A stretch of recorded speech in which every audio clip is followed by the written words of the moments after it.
Alright, we're kind of good.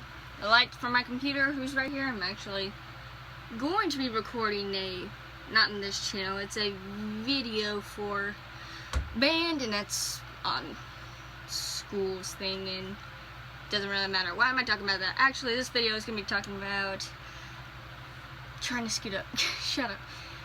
This video is basically going to be talking about, I guess this is going to be the first story. I'll probably do one near Halloween again. And this one is called The Little Girl Who Threw Up in Don't Breathe. And if you don't know, Don't Breathe is basically about a movie of a blind man who is a serial killer, and that's basically it. He goes and tortures people and kills them, blah blah blah. So I guess the backstory with this should be starting now. I didn't come prepared, I'm sorry. So basically, fucking hell. I'm gonna keep saying basically so many times, it's not even funny. What happened was, this is the first day I actually did tickets, which was just Friday, and tickets is basically where bend it, rip, give you one half, tells you what theater, like 5, and that's the 5th on your left, or the 5th on your right. I think I said left and right. Okay. And in this particular time, this kind of she might have been the grandma, she might have been the mom, I had no clue. Her oldest daughter and her youngest son, they were both going to go see a horror movie. I didn't know it at the time, but they had gone and seen Don't Breathe. And if you don't know, our website, not our website, but the tickets on there said PG-13. It's rated R. This movie's rated R. This is not Lights Out. Lights Out is, by the way, still in theaters. Surprise, actually. It is rated PG-13, but this one is rated R, like gore, disgusting vomit. And there's one particular scene that this little girl threw up in, and this, I have not seen the full movie, but there is a scene where the blind man, or some man, I don't know who, gets a turkey baster and starts getting stuff from this turkey thing, and he gets it all away. It shows cuts of what's inside of it, and apparently it's shoved into the blind man's mouth, like right to like an Adam's apple, and he throws it up, like throws it up like real life. And that's one of the scenes where I'm guessing what happened, or where they left it at. And they asked, the lady asked to get another movie because she wasn't ready. She was scared of this one, and they wanted to go see Pete's Dragon. I'm guessing they were going to see Pete's Dragon. You don't know what that is? It's about Pete's Dragon. What do you want me to fucking say? They basically wanted to see that and see if it was alright with her. The little boy probably couldn't comprehend, but the older girl probably could know, or she was more squeamish. I don't really know, it doesn't bother me. And whenever they came back, they asked for a rain check because she was sick. And when you looked at this girl, she was pink in the face, like she was not well. She just wanted to go home. She just was a mess. Manager gave her a rain check and they were off. But this is like after 2 hours. This movie's in for like 20 minutes. This is like 2 hours after the movie.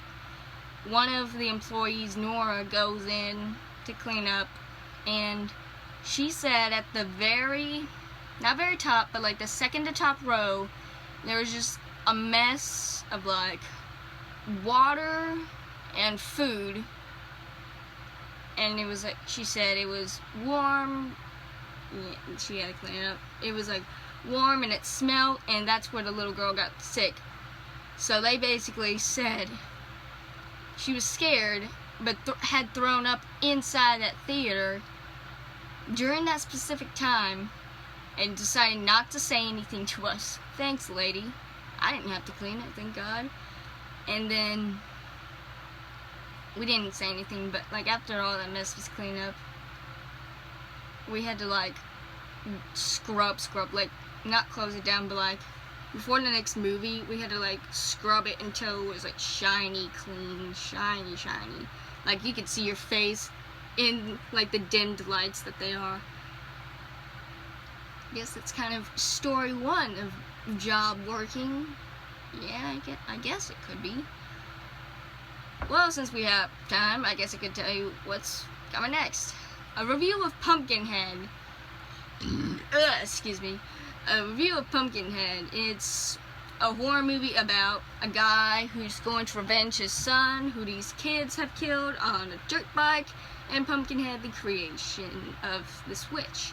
And it goes and kills the kids or the teenagers. Actually, to say this now, I don't know if they're teenagers or adults. It does not specify their age. So I'm just gonna, I say throughout the review that they're teenagers just for the sake of it.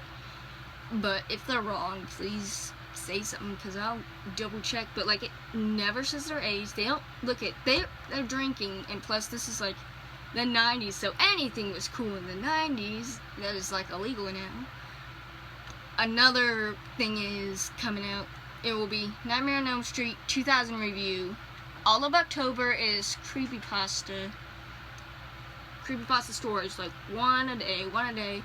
And then Halloween, I will tell another story about what happened in Theater 5. In Theater 5, I'll have to tell you about that, because I work at Studio 10, Theater 5. It's funny. I have no joke to say after that, but let's think of what else. Another review it'll be whenever, probably like sometime during that. It's gonna be Psycho Cop, which, if you've followed along a long time, it was an old review I tried to do, but didn't work out because not the editing, but the program I was using and what I had put on or tried to cut out, it messed up the thing extremely bad, because I had on my other computer Windows Movie Maker, and it butchered it pretty much a lot. And now since I have at least a bunch more stuff that I can use, that will be helpful in the least. So I guess that'll be it for now. If you want any more stories like this, just ask, because I'll be appreciative to do it. I ain't afraid to tell a weird story at this job. There are weird people that are weird places. So yeah, I guess this is bad. Peace. I'm looking at the camera, you know? Yeah, bye.